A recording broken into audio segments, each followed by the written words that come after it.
Brasileiras e brasileiros, o meu abraço. Hoje eu vou ter uma fala puramente técnica, explicando sobre o ato de posse na presidência da República. Não seria bem o ato de posse, dentro da tradição de cerimonial de poder no Brasil, o ato de posse do presidente da República é aquele espetáculo pomposo, onde existe o desfile no Rolls Royce, que me parece que foi o Getúlio que ganhou de presente da Inglaterra. O último desfile foi da Dilma com a filha dela. Aquela palhaçada toda. Uma bandida, terrorista, que iniciou a usurpação do cargo de presidente da República pelo mandato fabricado nas urnas eletrônicas, no pleito eleitoral,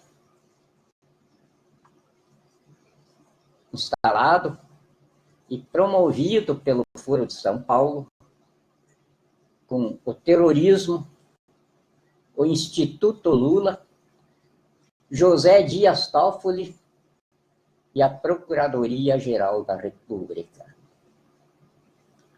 Com dinheiro roubado da Petrobras, do BNDES, da Eletrobras, da Eletronuclear, dos cofres públicos e do povo. Esse é o espetáculo de posse do presidente da República. Antes desse, foi o mesmo espetáculo com o bandido, analfabeto, terrorista, ladrão do país, Luiz Inácio Lula da Silva. Também eleito do mesmo jeito. E antes dele, isso não foi assim por toda a República. Então, agora, o que o povo realizou no dia 29 de dezembro, que é a posse do povo na instituição da presidência da República, onde ela colocou no cargo de presidente da República o cidadão que patrocinou o procedimento interventorial desde 2004 até agora, sem aquele espetáculo. Isso não foi a propósito. Apenas quando a gente resultou como único para a tarefa, eu fiquei 2 anos apelando para a Ordem dos Advogados, para as docências, para todos os que não tinham envolvimento direto ou indireto com a tirania terrorista, comunista, fundamentalista de bandidos, mas não apareceu um segundo. Não apareceu mesmo alguém que ombreasse comigo diretamente a intervenção. Apesar da Polícia Federal, primeiramente das Forças Armadas, que me deram sustentação, que me deram a proteção que uma tarefa dessa magnitude exige. Aí a Polícia Federal, uma parte da Procuradoria da República, a Justiça Federal, as polícias militares, os agentes penitenciários, a Ordem dos Advogados do Brasil e a Justiça Federal, formando o comboio de sustentação da minha assinatura nos expedientes, nas exposições nas quais eu tinha de circular pelos poderes constitucionais perante a Corte Constituinte.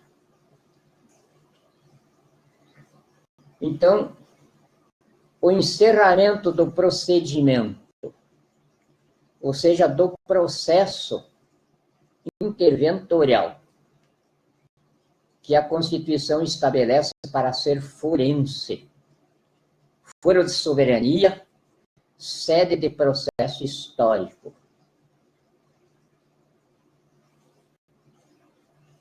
Ele se encerra, como se encerrou, com o povo. Povo, quando eu falo povo, os senhores entendam cidadania. Cidadãos, poder constituinte. Poder constituinte é a mesma coisa que cidadania e a mesma coisa que povo. Ele é formado pela nação, o território e a soberania. Esses são os três elementos materiais ou naturais do constitucionalismo que trouxe o poder constituinte. No pé do Monte Sinai, onde promulgou a primeira Constituição do mundo, os 10 Mandamentos. Então, o ato que encerrou o processo interventorial foi com a designação dos cidadãos, que são 149 milhões de eleitores, segundo o Tribunal Superior Eleitoral, pouco mais do que isso, porque cada pessoa que tem um título de eleitor é um cidadão, membro do poder constituinte. Os que não possuem títulos de eleitor são pessoas naturais, cidadãos ainda não constitucionalmente instituídos. Então, os cidadãos que conduziram comigo o procedimento interventorial, no dia 29 de dezembro, se reuniram em reunião constituinte, não Assembleia Nacional Constituinte. A Assembleia Nacional Constituinte foi a que promulgou a Constituição que eu, o saudoso e insubstituível estadista, Dr. Ulisses da Silveira Guimarães, o insubstituível constitucionalista, professor Afonso Arinos, os constitucionalistas, extraordinários juristas, Severo Gomes, e Teotônio Vilela. Fomos nós os 5 que escrevemos a Constituição, que teve como relator o constituinte Bernardo Cabral, um grande constitucionalista, um grande constituinte, graças ao qual temos a Constituição, que hoje é usada como livro didático no mundo, nas universidades mais respeitadas. Como livro didático, porque, dizem os docentes, depois dos 10 mandamentos, a Constituição brasileira é a de maior profundidade e extensão que a inteligência jurídica humana já produziu. A nossa Constituição, ela tem uma peculiaridade. A Constituição mesmo é o que eles chamam de cláusulas pétreas. Essa é a Constituição. Depois tem aquele monte de artigos.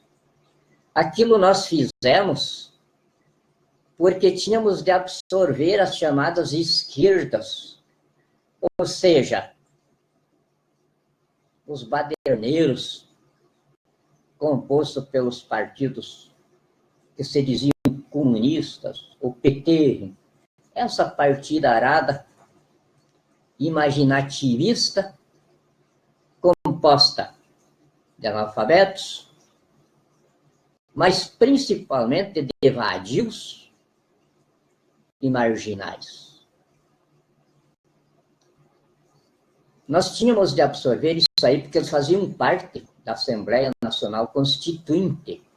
E o regimento da Assembleia estabelecia quórum pleno para a promulgação da Carta. Então, nós tínhamos de manter esse quórum para não perder o nosso serviço. E aí, então, nós inchamos aquela. Depois da Constituição, nós fizemos um livro suplementado com todos esses artigos aí, que confunde muito, até o momento em que os constitucionalistas observam que existe a Constituição e existe aquilo que nós, naquilo que nós absorvemos, a Assembleia Constituinte que nós precisávamos para o quórum de promulgação. A Constituição é que estabelece o mecanismo que está salvando a pátria agora. Então, dentro desse mecanismo, o povo, no exercício direto do poder, chegou ao final do processo interventorial com a designação técnica de um cidadão para encarnar o governo,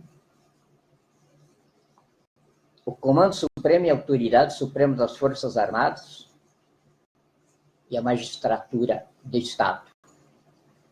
Porque 249 milhões de constituinte tornaria impraticável a Constituição, tornaria impraticável o Estado de Direito. Se acabaria a democracia pela inviabilidade prática. Isso foi o que ocorreu desde o momento em que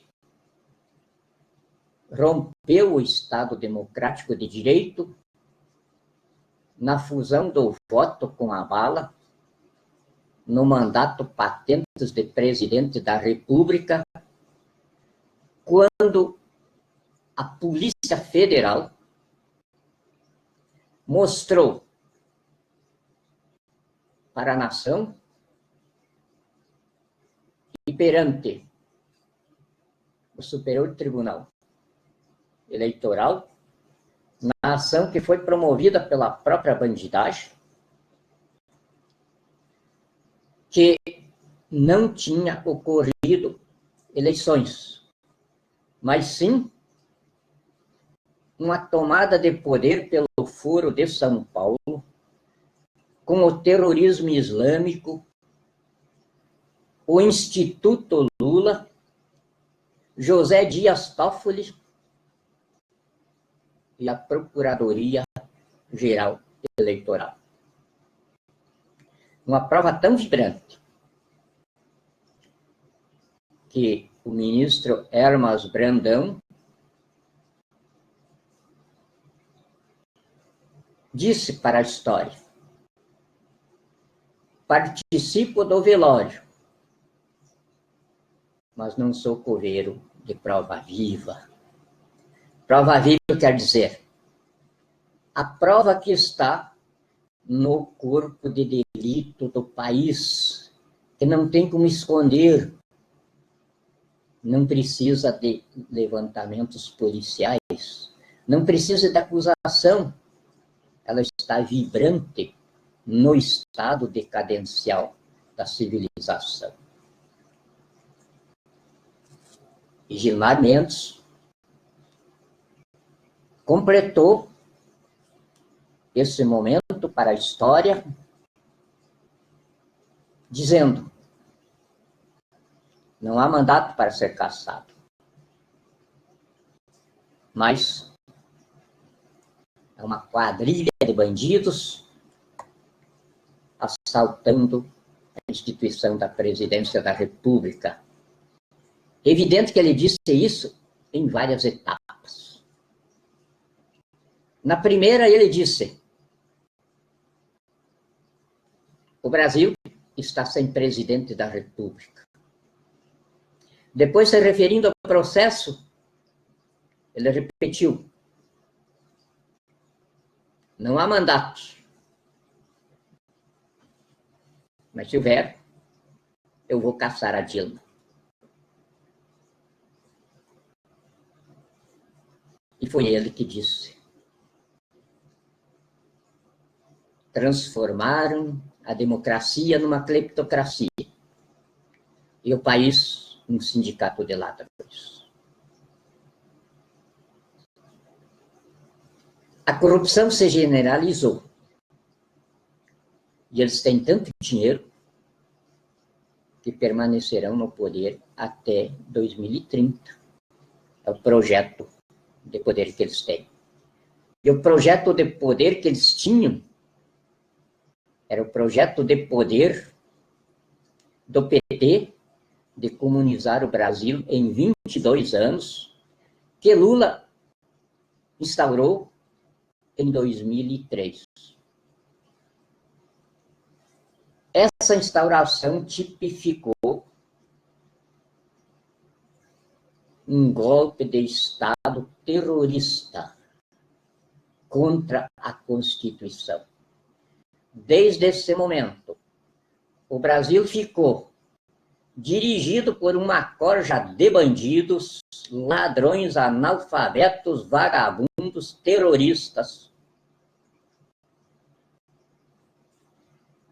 que substituíram a Constituição por bandidos escondidos atrás de mandatos inventando leis, para bandidos escondidos atrás da toga, manter o terrorismo acordado como sistema de poder.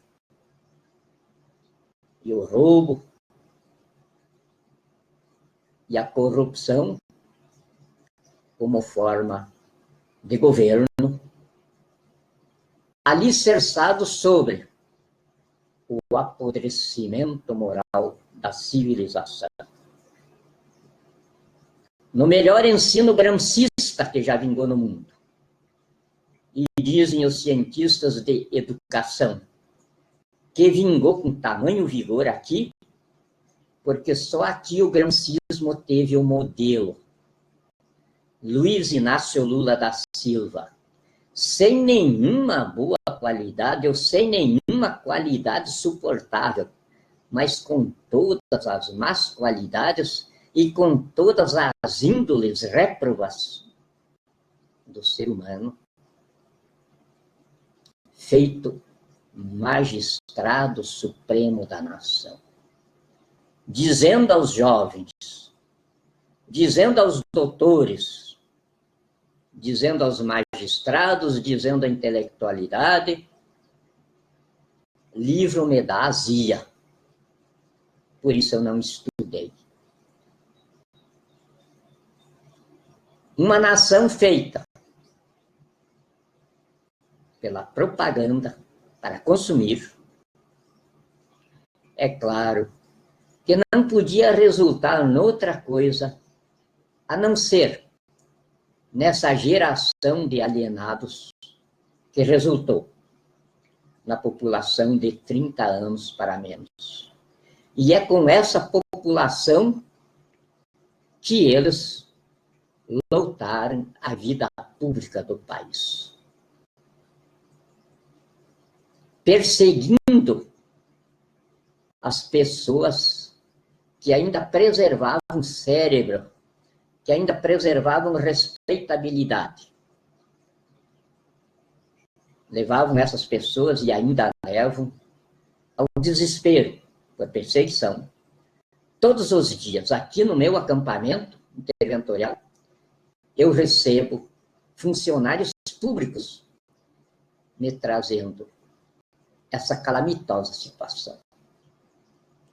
O funcionário basta se recusar a qualquer ato de roubo do erário público, a qualquer ato de apodrecimento da democracia, de apodrecimento das instituições, para começar a sofrer processos de perseguições que levam até a loucura.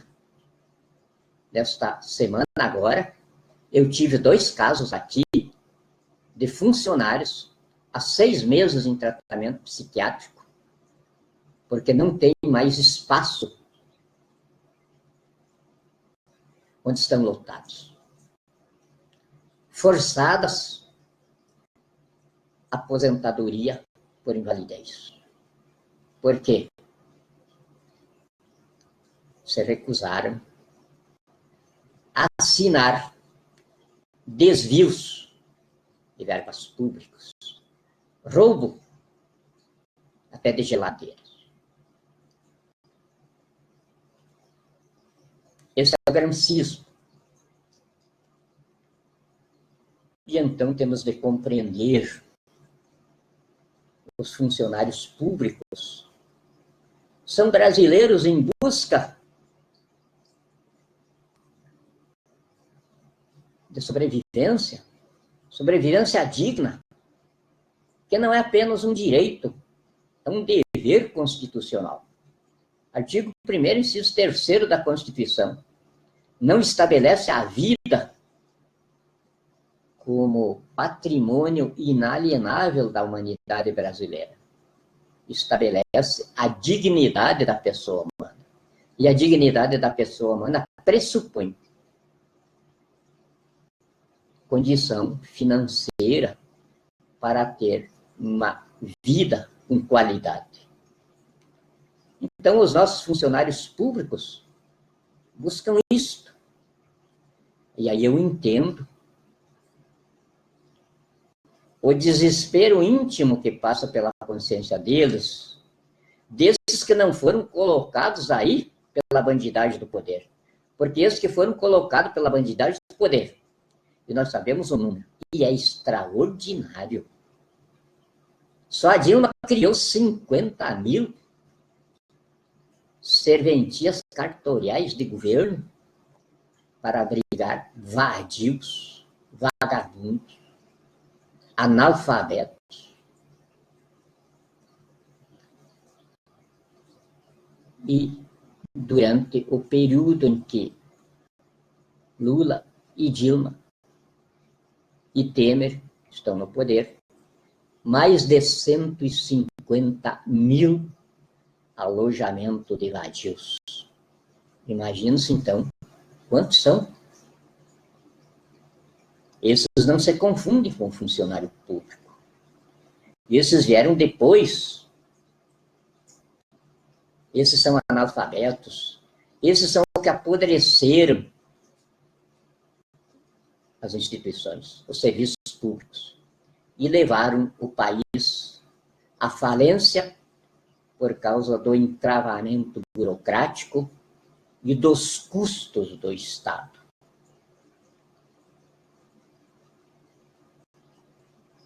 É difícil, então, da gente falar em termos didáticos num tema específico, como eu trouxe aqui, o do ato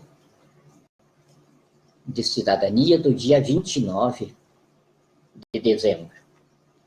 Porque ele envolve imediatamente o acervo fático do ato, que a gente precisa explicar para que a população entenda, pelo menos em grau razoável. E foi a propósito que eu deixei para dar explicação agora, porque eu queria ver nas redes qual era o índice de analfabetismo, de picaretagem, de vadiagem e de servilismo da bandidagem do poder. Já tenho isso hoje. Então, agora, tenho o dever de explicar. No dia 29, eu anunciei aqui que o ato de posse do povo na instituição da presidência da República, prestem bem atenção, o ato do povo de reintegração na instituição da presidência da República, onde definiriam um cidadão para ser o presidente constituinte interino da República, em virtude de estar vago o cargo de presidente da República desde o dia 1º de janeiro de 2015. Isso significa que estão nulos todos os atos, toda a diarreia de leis que se produziu num parlamento de bandidos desse dia até hoje.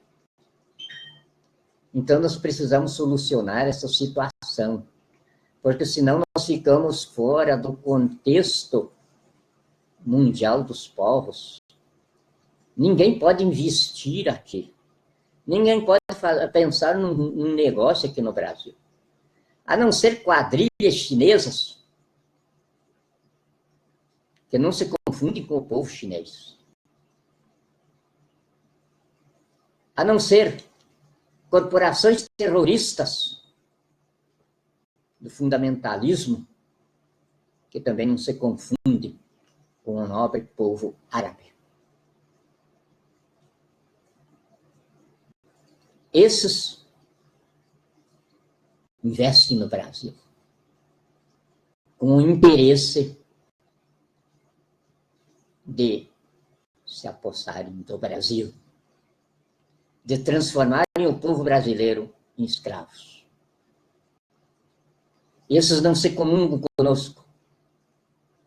Se são chineses, nem com o povo chinês. Se são árabes, nem com o povo árabe. Constituem castas à parte da era apocalíptica, que está descrita lá no Apocalipse, de 1.800 anos atrás.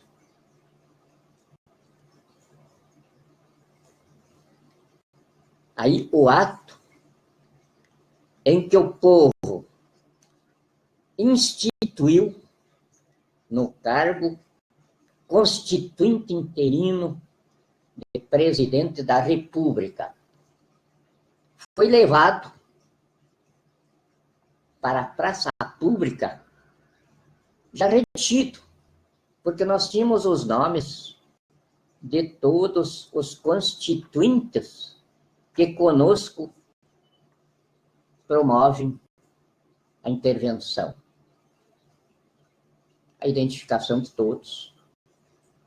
E então, eu retiro, até eu mesmo. Está aqui. Os senhores estão vendo esta parte branca, esse espaço branco aqui.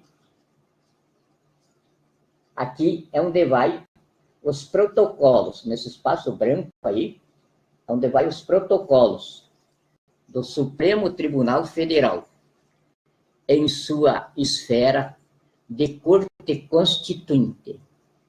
Vai o protocolo do Tribunal Superior Eleitoral, do Superior Tribunal Militar, da Procuradoria-Geral da República, da Ordem dos Advogados do Brasil e da Polícia Federal. Colocados esses protocolos, esses carimbos aqui, este ato está constitucionalmente formalizado. A partir dessa formalização, eu sou o presidente constituinte interino do Brasil. Na qualidade de presidente constituinte interino do Brasil, sou comandante supremo e autoridade suprema das Forças Armadas. Sou o chefe de governo e sou o magistrado de Estado. Eu sei lidar com as 3 investiduras em grau de doutorado. Doutorado por quê? Existem muitos que podem desempenhar a mesma função, no mesmo grau, nos olhando olho a olho, falando a linguagem de doutores. Nenhum para quem eu tenha de olhar de baixo para cima, ou diante de quem eu tenha de consultar algum manual, ou alguma obra didática ou doutrinária. Se eu tivesse nessa situação, já disse muitas vezes e repito, eu não estaria aqui. Eu estaria plantando batatas e criando galinhas em qualquer lugar desta nossa pátria cheia de terras férteis, de clima muito bom, onde, na atividade agrícola, você pode ficar rico. Então, eu não estaria aqui. Eu estou aqui a partir do dia 8, formalmente, com a presidência do Brasil pesando sobre os meus ombros, porque eu tenho condição para o peso. Eu tenho condição de carregar o Brasil, quando tiver de ser carregado, porque eu não espero isso. Eu espero que dentro de 2 meses, o grande povo brasileiro, o nobre povo brasileiro, que Deus, em sua sabedoria, esperou que a miscigenação produzisse durante estes 517 anos, formando o povo de Deus para a civilização nova, que me parece que estava no seu projeto.